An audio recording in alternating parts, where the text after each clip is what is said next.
The person you're calling. Connect చేస్తా వాడికి. జాగ్రత్త. తెలియని నంబర్ల నుండి మీకు వీళ్ళకి ఫోన్ చేస్తే జాగ్రత్త మారే చెప్తావారు ఇక్కడ. జడ్జ్ అని చెప్పి భయపడకండి. వాళ్ళు సైబర్ నేరగాళ్ళు కావచ్చు. వాళ్ళు సైబర్ నేరగాలే. ఇప్పుడు నేను ఫోన్ చేసేది అలానే ఉంది. వాళ్ళు ఎత్తినట్లేరు. ఇందాక మాట్లాడారు, నాకు ఫోన్ చేశారు. ఆ నంబర్ నేను చేస్తాను. ఆ ఫోన్ ఇవ్వండి ఒకసారి. ఈ మధ్యలో గ్యాప్లో మీకు ఒక నిమిషం చెప్పాలి. నేను ఒకటే అడుగుతున్నా, భూమన అభినయ్ రెడ్డిని నా ఫోన్ ఇది ఒకసారి ఇంకోకుండా, భూమన అభినయ్ రెడ్డిని లక్ష్మీరెడ్డికి నీకు సంబంధం లేదా? లక్ష్మీరెడ్డి ఎవరో నీకు 2 సంవత్సరాల ముందు తెలీదా? ఈ తేడాగాడు ఎవడైతే ఉన్నాడో మొబైల్ షాప్లో పనిచేసే బ్రోకర్ తేడాగాడు, అభినయ్ బ్రోకర్ ఉన్నాడో తేడాగాడు, వాడు పేరు కూడా చెప్పను, బాల్ బచ్చ కుట్రేగడు వాడు. దీనికి ఎంత ఎవిడెన్స్? రోజు లక్ష్మీ ఇంటికి పోయి లక్ష్మీ వాళ్ళ ఇంట్లో పోయేసి చేపల పులుసు, చికెన్ పులుసు, 100 పేపర్స్ తాగేసి వాళ్ళ ఇంట్లో 2-3 రోజులు కూర్చొని, వారాల కొద్ది కూర్చొని, అక్కడి నుంచి మీరు స్కెచ్ చేసి, ఊరే అంత సినిమా ఎందుకు నా కోసం నాకు అర్థమే కాలేదు. మీరా 2 ఏళ్ళకి సెట్ చేయాలంట సీన్. దీని అభినయ్ అబ్బా రే వాడిపై సూ అనుకో, ఒరే సూ నువ్వు ఏందిరా నాయన ఇంత పోటుగాడు కూడా స్వామి, నువ్వు ఏంది అసలు అలా ఏందన్నా, మనం సెట్ చేయను, నువ్వు ఎమ్మెల్యే ఇంకా ఇనామస్ ఎమ్మెల్యేనే వాడు చేస్తున్నాడు సైబర్ క్రైమ్ మనుషులు. హలో గని బాబు, అబ్దుల్ గని, ఎవరు? కిరణ్ రాయలు మాట్లాడుతున్నాను. నమస్తే అన్న, చెప్పన్నా. నేను ఇక్కడ తిరుపతి ప్రెస్ క్లబ్లో ఉన్నా. ఓకే. నువ్వు ఒక కేసులో A3 A2 అదే ఈ లక్ష్మీరెడ్డి కేసులో. నీ పూర్తి పేరేమి? చెప్పండి, నా పేరు మీకు చెప్పండి. అబ్బా చెప్పులేరా, ఏం పేపర్లో ఉంది. యూట్యూబ్ తీసుకున్నారు. సరే నువ్వు ప్రెస్ వాళ్ళకి ఏమి చెప్పాలంటే చెప్పు. ఇక్కడ నుంచి చిన్న విషయం నాకు చెప్పాలని నాకు చెప్పినా ఒక పొద్దున వాళ్ళకి చెప్పు. ఈ నంబర్ నాదే, చెప్పు ఒక మాట ప్లీజ్. అన్న, మాకు ఇంట్లో కొద్దిగా సమస్య, మా నాన్నమ్మ కొల్లు బాగాలేదని చెప్పేసి మేము బయట హాస్పిటల్లో ఉన్నాం.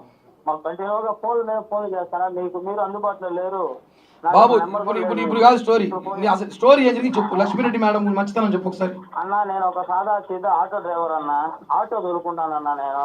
మేడం ఆటో, సార్ ఆటో అని. ఆటో దొరుకునేటప్పుడు వైకుంఠపురం, తిరుపతిలో వైకుంఠపురం ఆర్చ్ అని ఒక ఏరియా ఉంది.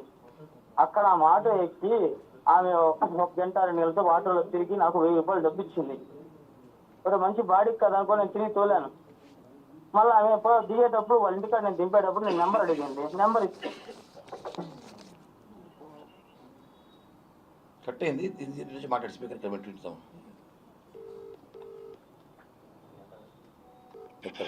చెప్పు చెప్పు చెప్పు. మందు కావాలంటే 100 పేపర్స్ మిలిటరీ అని ఒక ఆయన ఉన్నాడు, సుబ్రహ్మణ్యం అని. వాళ్ళ పేర్లు ఎందుకులే కానీ చెప్పు.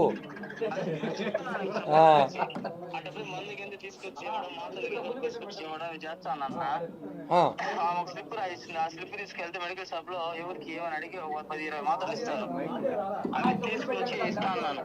అట్లా ఇచ్చేటప్పుడు నాకు 500-600 ఇస్తాను. పోతే మనకు మంచి బాడీ దొరికిందిలే. రోజంతా తొలితే వెళ్ళిపోతే కష్టంగా ఉంది. ఇప్పుడు తిరుపతిలో ఈ ఫోన్ చేయనప్పుడంతా మనకు 1500 ఇస్తాను. సందర్భంలో ఫోన్ చేసి ఇంటికాడికి రా తమ్ముడు అనింది. సరే వస్తాను కానీ చెప్పిపోతే మటన్ బిర్యానీ పెట్టి తిన్నాను.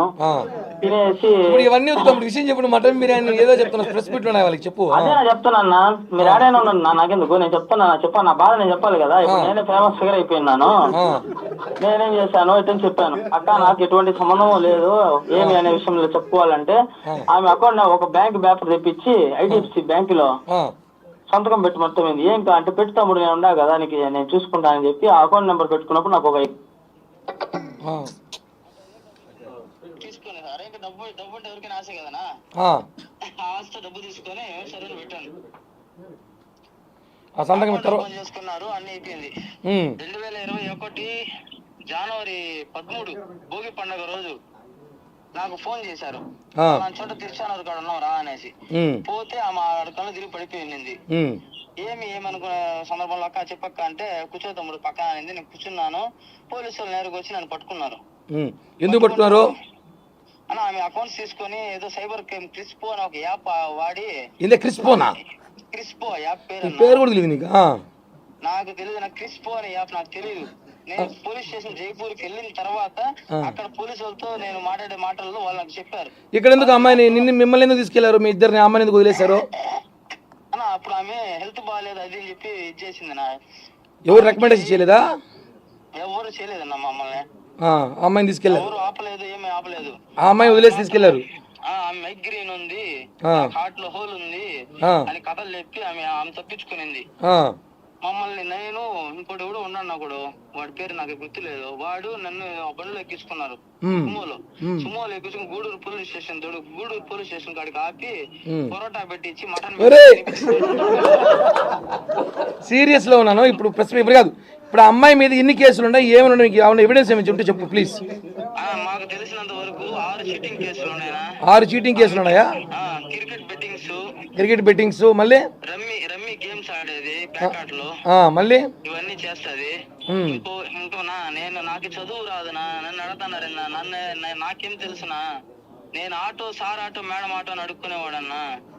కానీ నువ్వు దీంట్లో వాడు టీవీలో చెప్తున్నాడు నువ్వు పెద్ద క్రైమ్ అంట, నీకు స్పెషల్ హెలికాప్టర్ ఉందంట, నీకు స్పెషల్ బెండి కార్ ఉందంట. స్పెషల్ హెలికాప్టర్ అది కూడా విన్నాను. స్పెషల్ హెలికాప్టర్ 2 కోట్ల రేంజ్ రోవర్ కార్ ఉందంట నా దగ్గర, డూప్లెక్స్ ఇల్లు ఉందంట. నేనే గవర్నమెంట్ కి రాసి ఇచ్చేస్తారు అమ్మన్నా. ఏ గవర్నమెంట్ ఇస్తారు? రాజస్థాన్కా ఏపీకా? నా ఏపీకి కావాలంటే కూడా రాజస్థాన్ కావాలంటే కూడా రాజస్థాన్. నాకేముంది వద్దు, నాకేమీ లేవు. సరే ఒరే లాస్ట్ ఫైనల్ గా ఇప్పుడు ఆ అమ్మాయి మీద కేసుల గురించి వాళ్ళు టీవీలో కొంతమంది డిబేట్లు పెట్టి ఆ అమ్మాయికి వాట్సాప్ కూడా రాదు, ఎర్రబట్ట పచ్చబట్ట. డిబేట్లు కాదు, ఆయన ఎవరో డాక్టర్ బాలా అంట. ఆయన ఏమైనా మా జీవిత చరిత్ర మమ్మల్ని ఏమైనా కన్నాడా, లేకపోతే మా జీవిత చరిత్ర ఏమైనా తెలుసుకున్నాడా కనుక్కో. ఆ టీవీ 5 వాళ్ళని, ఆ సాక్షి ఛానల్ వాళ్ళని కనుక్కో. మేము తిరుపతిలోనే ఉంటాం. ఇప్పుడు అమ్మాయికి ఎన్ని అకౌంట్లు బ్యాంకులో మెయింటైన్ చేసిన చెప్పి ఇందాక చెప్పావు, ఏదో ఎవరికో చెప్తున్నావు. ఎన్ని బ్యాంకు అకౌంట్లు ఉన్నాయి అమ్మాయికి? నా 27 బ్యాంకుల అకౌంట్లు ఉన్నాయి ఆమెకి. నన్ను నేను కారు కూడా తోలుతానని చెప్తే ఆమె ఒక ఆడి కారు ఉంది. కారు వేసుకొని TS 094252 బండి నెంబరు, ఆ కార్లు వేసుకొని సిల్వర్ కలర్ కారు, ఆ కార్లు వేసుకొని ప్రతి చోటకి తొడుకొని పోయి ప్రతి హోటల్ కి. సరే ఇప్పుడు అవన్నీ వదిలే, ఆ హోటల్ నాకు వద్దు. కానీ ఇప్పుడు ఫైనల్ గా ఇప్పుడు అమ్మాయిని కేసు బెయిల్ వస్తుందా రాదా? అవి మాకెట్టనా తెలుసు. మమ్మల్ని 90 రోజులు వేస్తే సాగు కొట్టినారు, నా కుక్కను కొట్టినారు మమ్మల్ని. సరే కానీ మళ్ళీ మాట్లాడతా. రోజు మేము రైట్, థ్యాంక్ యూ మా. ఇప్పుడు ఇది ఎందుకు వినిపించానంటే మీకు ఒక సందర్భం వచ్చింది. మొన్న ప్రెస్ మీట్లో అమ్మాయి ఎవరితో ఒక అమ్మాయితో మాట్లాడిచ్చి కిరణ్ రాయల్ బాధితురాలు అని వినిపించింది, అవునా? అది నిజమైతే ఇది కూడా నిజమే, ఇది నిజమే. వాడి పేరు అబ్దుల్ గని, A3, వాడు చెన్నైలో ఉన్నాడంట. ఈ అబ్బాయికి పారిపాడికి దాముకురాయంటే టీవీలో చూసి నేను రాని పక్క ఈ కొద్ది రోజులు అన్నాడు. కాబట్టి వాడిని పిలిపిస్తాను, మళ్ళీ ప్రెస్ మీట్ పెట్టిస్తా. వాడు ఇంకా అవాక్య విషయాలు చెప్తాడు. అవాక్య విషయాలు చెబితే మీరు ఆమెకి సన్మాన సభ పెడతారు సాక్షి ఛానల్లో కూర్చోబెట్టి. 27 బ్యాంకుల్లో అకౌంట్లు ఉన్నాయంట. మనకు ఒక 2 బ్యాంకులు మెయింటైన్ చేయడం కష్టం. సైబర్ క్రైమ్ దందా చేసింది అమ్మాయి. ఆ అమ్మాయిని పట్టుకొని సాక్షిలో కూర్చోబెట్టి ఎర్ర బట్టను పచ్చ బట్టను మాట్లాడేది రాదంటారు. ఫైనల్గా ప్రెస్ మీట్ ముగించే ముందు 2 విషయాలే. YCP social media Abhinay batch ఇది ఒక ట్రోల్ చేశారు నిన్న, చూసారా మీ అందరూ? 2015లో కిరణ్ రాయల్ మీద case A1, A2, A3, A4, A5. ఈ కేసు 2015లో నా మీద కేసు పెట్టారు. ఏమని? కిరణ్ రాయల్ బెదిరించాడు అని. ఒక లేడీ మొన్న NTVలో వచ్చిన ఒక వీడియో ఒకటి చూపించారు కదా, అందరూ చూసారు దాన్ని. ఆ కేసు కొట్టేశాము, ఆ కేసులో కిరణ్ రాయల్ది ఏమీ లేదు, మొత్తం ఫేక్ అని చెప్పి కోర్టు ఇచ్చిన జడ్జిమెంట్ ఇది.